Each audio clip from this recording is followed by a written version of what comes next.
मुसलमानों, एक लम्हे के लिए गहराई से सोचो। आइए अपने ही कुरान की एक आयत देखें। सूरा 3:23-56 कहती है कि बेशक अल्लाह और उसके फरिश्ते नबी पर द्रूद भेजते हैं। अब वहीं रखें, उससे गुजरने में जल्दी न करें। अपने आप से ईमानदारी से पूछें कि अगर अल्लाह मोहम्मद सल्लल्लाहु अलैहि वसल्लम पर सलाह पढ़ता है तो अल्लाह किसको हिदायत दे रहा है? क्योंकि जब इंसान नमाज पढ़ते हैं तो हम अल्लाह से दुआ करते हैं।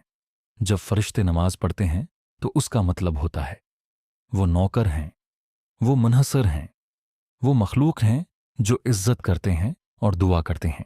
लेकिन जब अल्लाह ताली नमाज पढ़ता है तो उसका क्या मतलब है? गौर से सोचो। क्या अल्लाह नमाज पढ़ रहा है? क्या अल्लाह की रहमत है?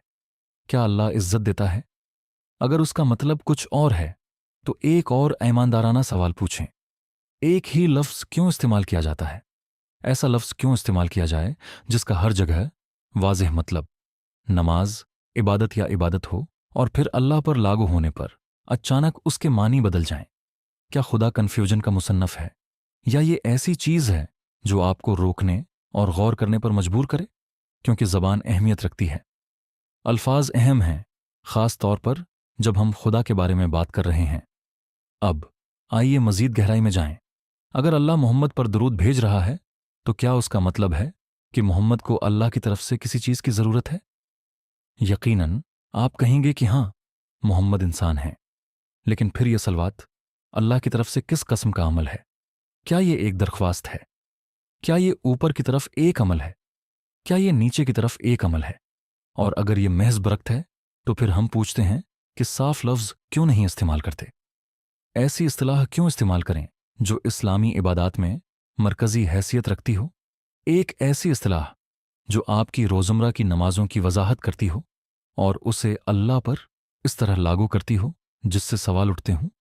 ये हमला नहीं है, ये सोचने की दावत है, क्योंकि सच्चाई इम्तिहान से नहीं डरती। अगर कोई चीज़ वाकई खुदा की तरफ से है तो वो सवाल के तहत मजबूत खड़ी होगी। जब करीब से जांच पड़ताल की जाए तो ये नहीं करेगा। अब उसका मुवाजना उससे करें कि अंजील में खुदा कैसे नाजिल हुआ है। खुदा नमाज नहीं पढ़ता। खुदा को अकीदत को ऊपर की तरफ ले जाने की ज़रूरत नहीं है। दुआ कबूल करने वाला खुदा है और फिर भी खुदा बरकत दे सकता है, खुदा दे सकता है, खुदा मोहब्बत कर सकता है। और जब खुदा अमल करता है तो उसकी फितरत वाज़ेह और मुस्तकिल होती है। उस बारे में कोई उलझन नहीं है कि खुदा दुआ कर रहा है या उससे दुआ की जा रही है। तो फिर अपने आप से पूछें कि अल्लाह ताली आदमी के लिए नमाज क्यों पढ़ेगा? तख्लीक कार ऐसी ज़बान क्यों इस्तेमाल करेगा जो बज़ाहिर उसे उसकी तख्लीक के मुशाबह अमल में रखता हो? और अगर जवाब यह है कि उसका मतलब कुछ और है तो पूछें कि इस फ़र्क को वाज़ेह क्यों नहीं किया गया? जब खुदा की बात आती है तो आप वजाहत के मुस्तहक हैं, आप सच के मुस्तहक हैं, जिसे समझने के लिए ज़हनी जिम्नास्टिक्स की ज़रूरत नहीं है।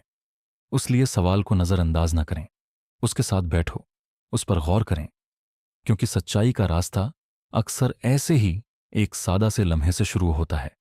जब आप रख जाते हैं और आप पूछते हैं क्या ये वाकई मानी रखता है? और अगर आप मुखलिस हैं, अगर आप वाकई खुदा को जानना चाहते हैं तो तलाश करते रहें, क्योंकि हकीकी खुदा आपके सवालात से नहीं डरता।